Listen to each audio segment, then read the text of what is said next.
Master, sometimes it feels like I'm asking God from the place of need or separation. How should I approach God in my prayers? Never beg from God as if you're a stranger to Him.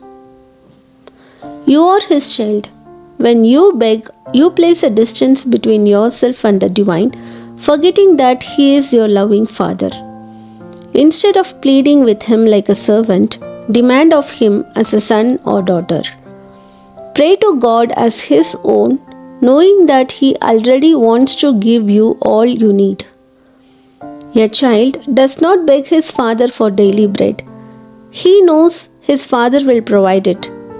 You never need to ask anything from God. But I thought prayer was about asking God for what we need. If we don't ask, how will our desires be fulfilled?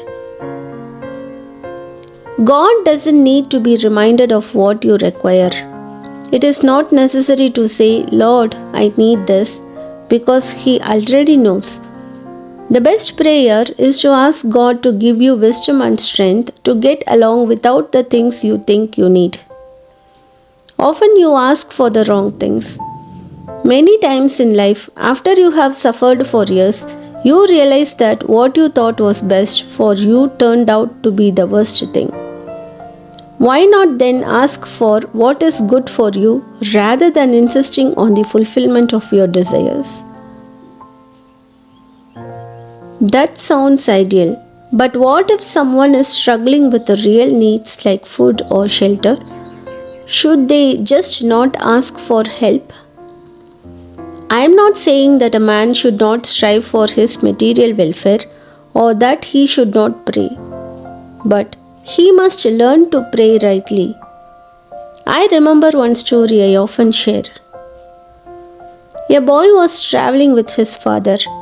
The father said, Son, I am giving you a bag of gold coins for your journey. Use it wisely.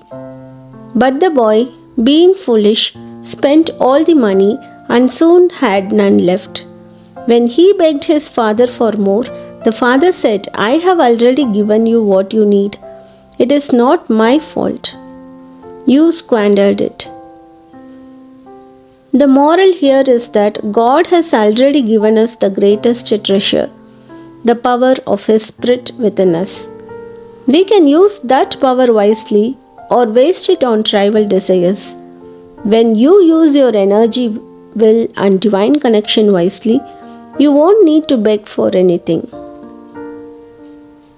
But how can we be sure that our needs or desires will be met if we don't ask? Have faith in the divine law of attraction. If you send out positive thoughts of success, health, and happiness and live according to God's will, you will attract what you need. Your desires are not fulfilled by begging. They are fulfilled by tuning yourself into the infinite source of all power. When you seek God first, all other things are added unto you. I understand now. It's not about asking for things, but about aligning ourselves with God's will and using our inner strength.